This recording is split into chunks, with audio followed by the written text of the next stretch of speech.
Welcome to the third module in our Embedding Native Values into Your Business program, Introduction to Business and Product Certifications. Let's review the learning outcomes for today's session so you know what to expect and what we'll be focusing on. By the end of this session, you will feel equipped to try out products with eco-labels for better health and business. You will understand what sustainable business certifications are and how they can fuel both business and community growth. We'll look at why large companies often choose to source from certified businesses and how that can open new opportunities for you. You'll also learn to spot common challenges around certifications and the solutions that can help you and your customers overcome them. Finally, you'll be able to identify the certifications that might make sense for you and create an initial plan to go after them if it makes sense for your business and community. First, let's begin by revisiting your Choosing More Sustainable Products for Your Business worksheet.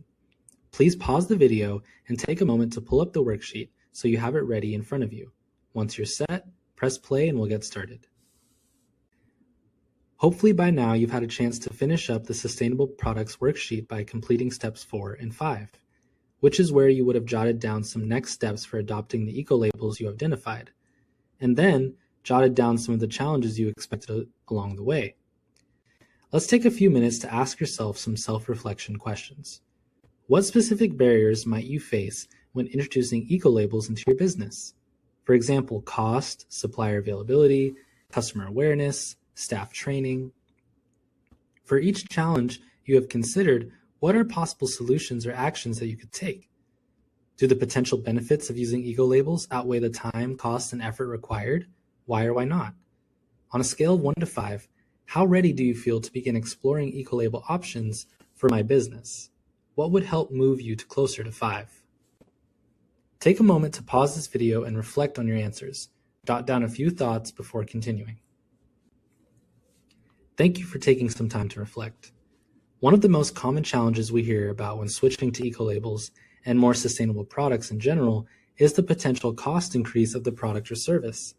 In some cases, like the cleaning products shown here, an eco-labeled product is the same or even less money than its equivalent non-eco-labeled product, making it a no-brainer to switch.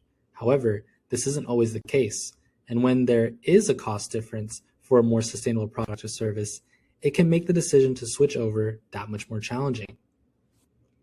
In instances where the cost of a more sustainable product or service is more than its conventional version, calculating the total cost of ownership can help.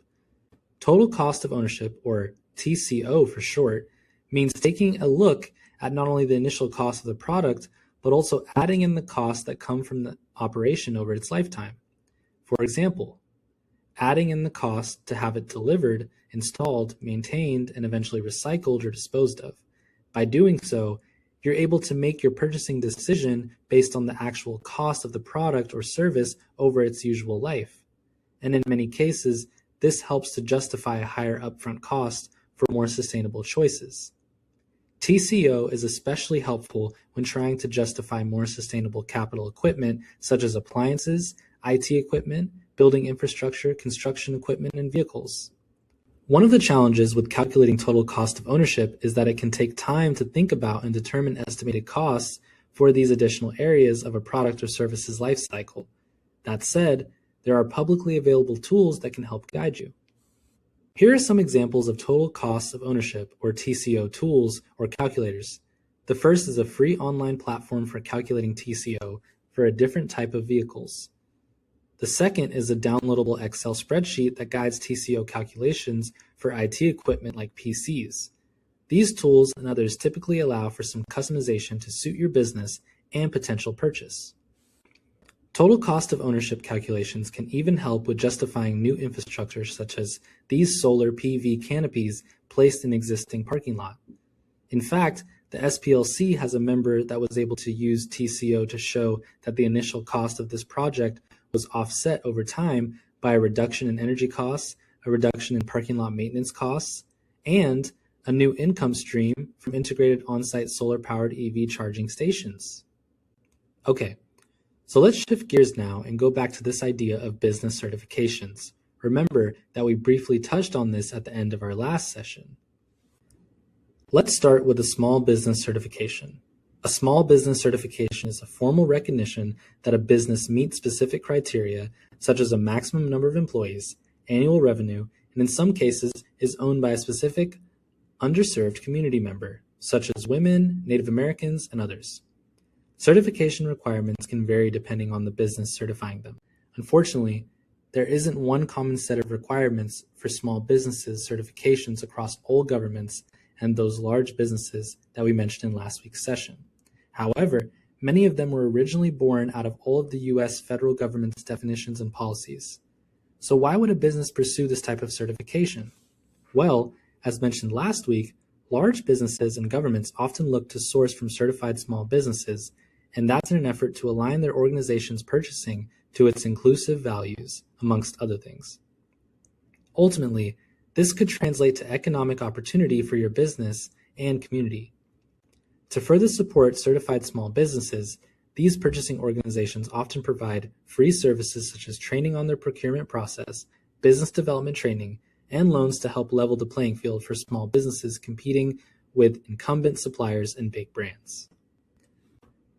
Let's now compare this to the definition of a diverse business certification.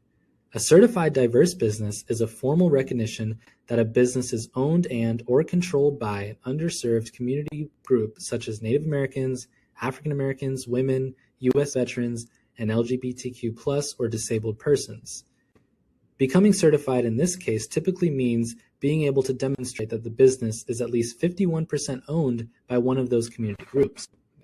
Similar to a business certification, a diverse business certification could translate to economic opportunity for your business and community, and often goes along with access to similar free services. So, given that they share a lot of the same criteria, you might wonder, is there really any difference between a small business and a diverse business certification? Well, as it turns out, it is true that many diverse businesses are also small businesses, but diverse businesses don't always have to be a small business. So they can often maintain their diverse certification even as they grow into larger organizations. It's also important to note that small and diverse certifications aren't just a thing in North America. While many early certifications originated in the United States as a result of the civil rights movement in the 60s, small and diverse business certifications are now found all around the world, often as a result of, at least initially, regional and local government policies to support historically underserved communities.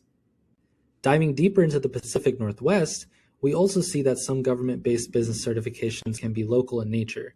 For example, the state of Oregon has 6 different types of small and diverse business certifications under the Certification Office of Business Inclusion and Diversity, or COBID. While this can make it harder to identify which one is right for you because there are so many, it is helpful to know that your location in particular consistently offers these types of opportunities despite the recent contradicting positions of the US federal government, which we'll talk about more a bit later. The next type of business certification that we're going to talk about today is Certified B Corp. A Certified B Corp is different from the other business certifications that we talked about so far. It isn't specific to a small or underserved business, though these characteristics can help shape the type of B Corp certification you might apply for. Rather, a certified B Corp is a formal recognition that a business meets high standards for sustainability, performance, accountability, and transparency, signaling to its customers that the business is committed to using its operations to create positive impact on its communities and the environment, and not just existing to generate profit. With that said, certification requirements aren't trivial. It can be a heavy lift to demonstrate community involvement in your business decision-making, ensuring human rights and fair labor, promoting justice, equity and inclusion, and environmental stewardship, all of which is a requirement for this certification. However, the B Corp certification does carry a lot of weight with sustainability-minded consumers from all communities. So just by being a B Corp, your business generates an immediate sense of trust and admiration with potential customers that prioritize sustainability.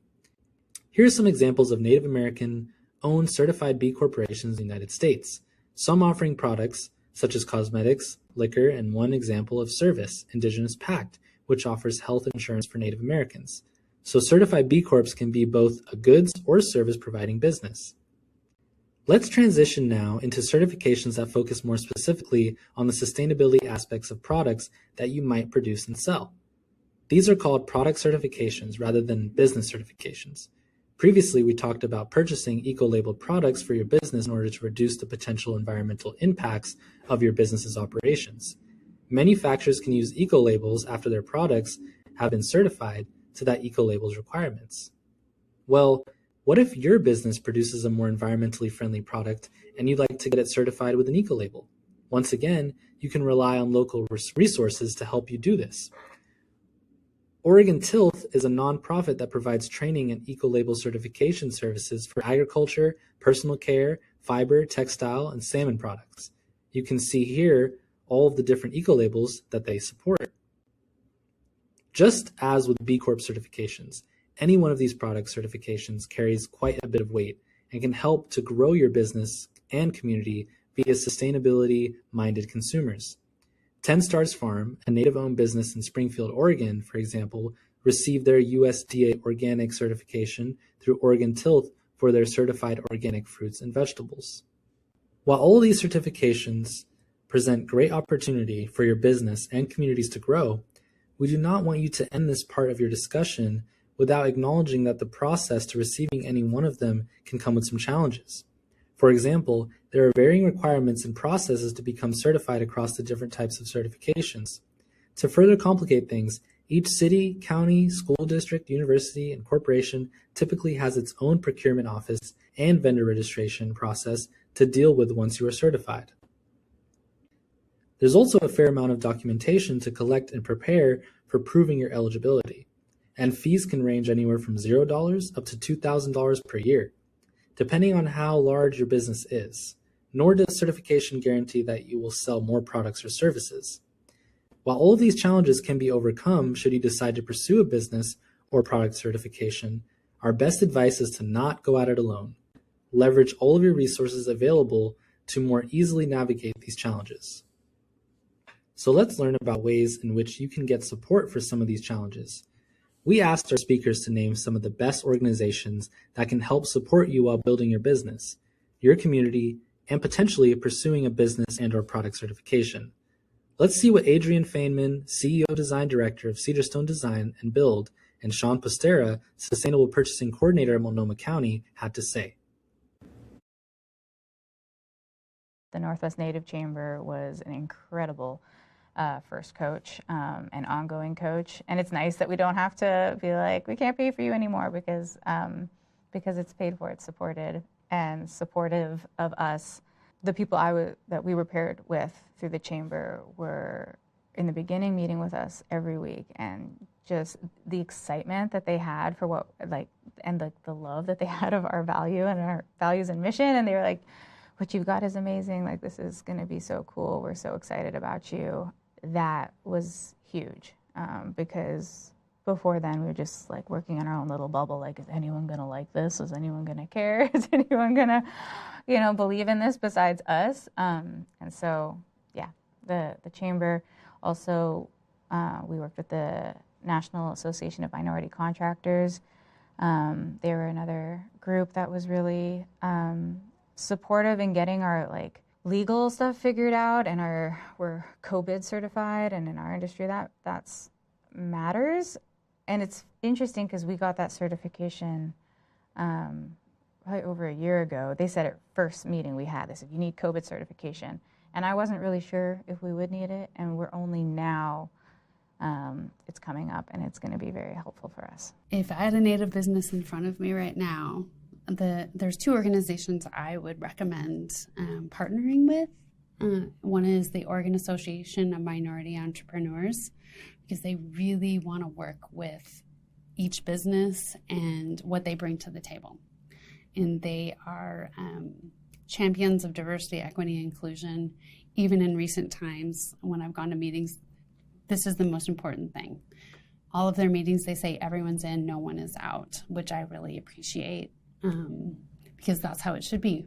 When everyone's not in the room, we're not going to be able to make a decision that works for everyone. And secondly, it'd be the Business Diversity Institute, because they really know how to bridge the gap between different cultures and perspectives and really help people along these lines of, this is what they're saying, this is what you should say. to communicate with people, because unfortunately in the world, not everyone is taking the time to get to know other cultures. But to get this is how you can get their attention.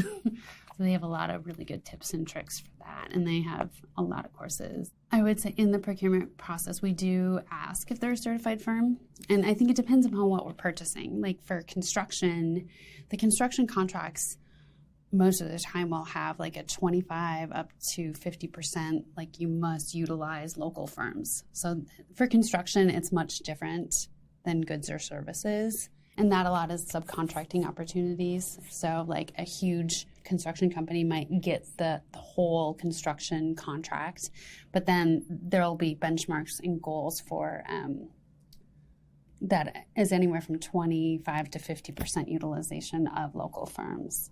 In human services, we have guidance that's required for culturally responsive and specific services. And I wouldn't say that we prefer anyone, but I would say that when we ask those questions, a lot of times the certified firms outperform another firm that is not a certified firm. And just asking the culturally responsive and specific questions like, how would you work with a population that is changing in needs? How would you work with an area that might have an influx of people that, are immigrants, or, it's just changing? We definitely can track, we can definitely see that a lot of the certified firms do very well that way.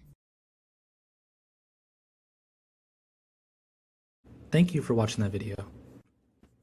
And just one clarification.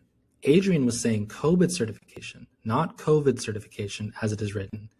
COBID stands for Oregon's Certification Office of Business Inclusion and Diversity, if you didn't catch it earlier. Now that we've explored advice for growing your business through certifications and learned how the Northwest Native Chamber can support you along the way, let's put that knowledge into action. Our next step is a hands-on activity using the Determining the Right Certification for Your Business worksheet. This worksheet is going to help guide your decision-making on whether or not to pursue any one of the business or product certifications that we talked about earlier. Please pause the video and take a moment to pull up the worksheet so you have it ready in front of you. Once you have the worksheet pulled out, please take this time to work on steps 1 and 2. Step 1 will review common certification criteria. Please select the criteria that applies to your organization. Your responses will set the stage for the different types of certification that you might qualify for. Step 2 will list out potential certifications that you might be interested in. Review the different certifications and notice that links are included for each one. Feel free to click on the links to learn more as you go along. Then, based on your response to step 1, who you're interested in selling to and what you're interested in selling, check the certifications that might make sense. If you're already certified in one of these areas, please be sure to check that as well. When you're ready, go ahead and pause this video to complete steps 1 and 2. Great work. Let's take a moment for some self-reflection. Take a few minutes to consider these questions. What certifications are you interested in learning about and why? If you're not certified yet, what steps do you think would be most important to take first and why? If you already have a certification, what lessons learned can you apply to getting another? Pause here to reflect or jot down your thoughts. Press play when you're ready, and then we will wrap up this worksheet with a quick look at next steps. Thank you again for participating in that exercise and reflection. We hope that you found it valuable. If you are interested in pursuing any of the business certifications, we encourage you to continue to research those, and please note that you can also use step 3 to help plan your next steps towards that certification. One of your next steps being, of course, getting in touch with the Northwest Native Chamber to help support your journey. Okay, so now, up until this point in the session, we focused mostly on your journey, learning about the different business and product certifications, and determining whether or not you would like to learn more and potentially pursue any of them. But understanding your potential customer's perspective in all of this can also be helpful in guiding conversations that lead to successful outcomes should you decide to pursue a certification.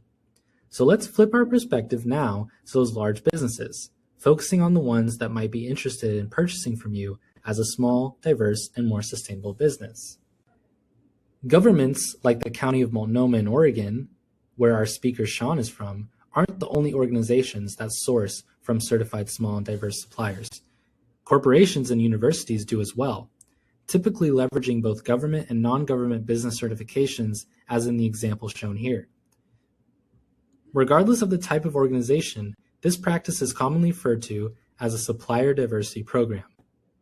A supplier diversity program is a business's organized efforts to source from suppliers with specific certifications aligned to their diversity, equity, and inclusion goals.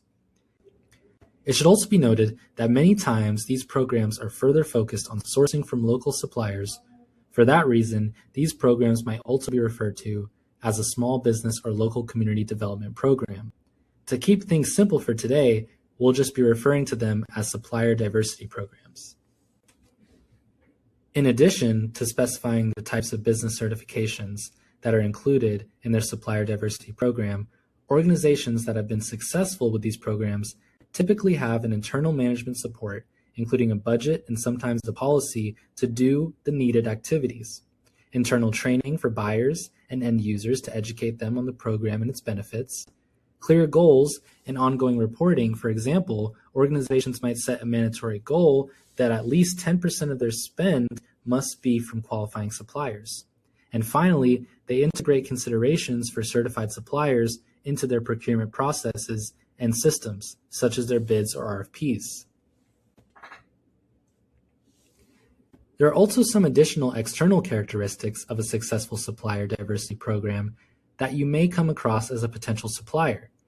We went through these earlier, but let's take a look at them again in more detail. Starting with networking conferences and fairs, which help to connect certified suppliers with potential buyers. These events can range in size from enormous events hosted by national certifying organizations to small local events hosted by local chambers of commerce or governments. Another very common external characteristic of supplier diversity program is free training for suppliers on things like growing your business or training on the purchaser's bids and RFP processes and systems. Trainings like these are intended to level the playing field for smaller businesses compared to, say, an Amazon, who has an enormous administrative staff to navigate complicated customer requirements. Offering training to suppliers in this way is often called a supplier development activity. Finally, some supplier diversity programs require the businesses they hire to sub out small, local, or diverse suppliers or subcontractors. Recall that Sean mentioned this practice earlier from Multnomah County, letting us know that this practice was common for their construction awards. So, what are some of the barriers and challenges of a supplier diversity program? We've already talked about some of the challenges that businesses such as yours face with regards to getting certified. Once again, let's shift perspectives and talk about some of the challenges purchasers have in finding and hiring businesses such as yours. This time, Sean Postera from Multnomah County and Molly Washington will share a bit more on this. I don't think we can ever have like a safe space, but we can have a brave space. We can have a brave space for people to do things that are new and innovative and look at things differently and listen to people. Step one would be that everyone that works in procurement and contracts takes a phone call or a video call or goes to coffee to meet people in businesses. I think that's step one. And it's so difficult to get connected to the right part of the county that's going to purchase it. I think that's one of the biggest things. And I know I spend a lot of my time in connecting people. You know, it's like in a department, I might meet a business and it's taking the time to introduce the two together. So that is one of the challenges, is just how can we get the staff that are working, you know, every day out in the field. They don't have time to do market research. They don't have time to, you know, connect with businesses. But how do we get these two to connect? That is a big challenge. Construction is a relationship-based industry. And so if you've already got relationships in place, the likelihood that you're going to go outside of those relationships to find new or different contractors isn't very high. And we know that some relationships tend to be pretty, how do I want to phrase this? They stick within their own demographic. Let's say that. Obviously, we know that Native folks have been displaced from land, forcibly relocated. children, stolen and taken to boarding schools to be decultured and things of that nature. We know that these things existed, and they have impacts on who is here today and what they're doing now. When generational wealth is lost, when the generation itself is lost, and there's a moment of reclamation and reconnection, and that has to occur.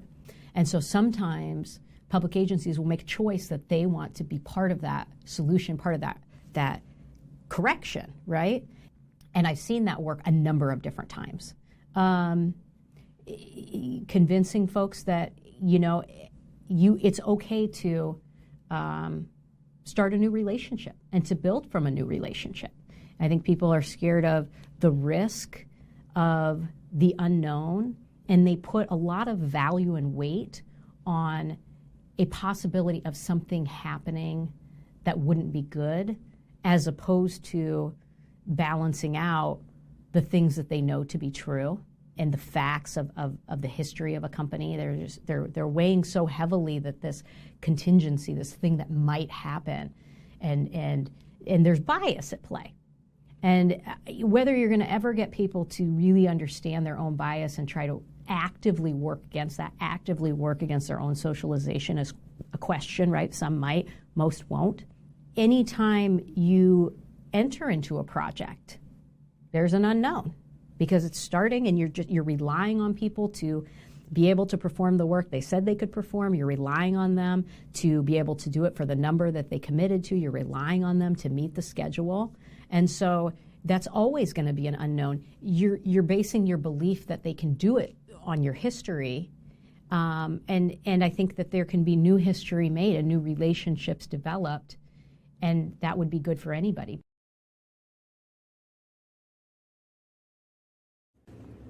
Well, thanks to Sean and Molly for touching on quite a few of the challenges that organizations face when implementing their supplier diversity programs. Of course, these in turn can impact the ability of a certified business to lock in awards with these organizations. There are a few more challenges on our list here that Sean and Molly didn't touch on that we wanted to be sure you were aware of. Most critically, in 2025, the Trump administration dismissed decades-old policies around diversity, equity, and inclusion practices of the federal government, stating that these practices were discriminatory and that they would seek out and punish organizations that participated in such activities. It's still to be determined whether the administration can implement the related executive orders as they are battled out in the U.S. courts. In the meantime, please know that the state and local governments, with their own policies, and even many big brands such as Apple and Netflix, are rejecting the administration's position and moving forward with related activities, including their own supplier diversity programs. We've already covered the various types of bias that can certainly pose another challenge to supplier diversity programming. Finding qualified suppliers is another. The fairs and conferences that we mentioned earlier are intended to help us with that. In addition, it's worth noting that new third-party digital platforms have become available to serve as a database of certified suppliers, with organizations can tap into as needed. Some organizations, especially governments, create their own databases for such purposes. We also already spoke about the importance of internal program management, including funding, internal training, and more. Of course, success is typically limited without it. And finally, we get to post-contract supplier performance. In some cases, new contracts offered to certified suppliers might take them into new territory when it comes to the volumes and types of offerings that they are expected to deliver. While suppliers should avoid taking on work they know they can't fully handle, purchasers can play a role in overcoming these issues by considering smaller, phased contracts that allow certified suppliers to scale gradually. So let's wrap up by reviewing the additional benefits and value that large businesses or purchasers get from addressing those challenges and implementing a successful supplier diversity program. In addition to helping them meet their sustainability goals, most notably, organizations have reported that their supplier diversity programs often help to promote competition within their supply chains, resulting in innovative ways to meet their product and service needs, while reducing costs and even improving the quality of their purchased goods and services. One final thought. While you might be a potential supplier for larger businesses' supplier diversity programming, there's nothing stopping you from creating your own supplier diversity program for your business. meaning consciously sourcing from local and native-owned businesses, regardless of whether or not they're certified. You're probably already doing some of this, but leveraging some of the formal program knowledge that you learned about today could help you expand on this for further good of your own business and community. So that brings us to the close of Module 3. Before we finish, we want to share what's next in the Embedding Native Values into Your Business program. For the remainder of the program, we'll be shifting focus from exploring ideas and examples together to working more deeply on your own customized sustainability approach for your business. We'll take the concepts you've been applying so far and expand them into a more comprehensive program or plan that reflects your overall priorities and values. In Module 4, we'll start by clarifying what matters most to you and your business when it comes to protecting the environment and all of our relations. We'll document the steps you're already taking to support those priorities, and in our final learning session, we'll bring it all together in a clear, actionable plan or charter for integrating sustainability into your business. Please take the time to review the prioritization and existing activity and vision and program plan worksheets. We'll be using these in Modules 4 and 5. Thanks for reviewing Module 3, Introduction to Business and Product Certifications.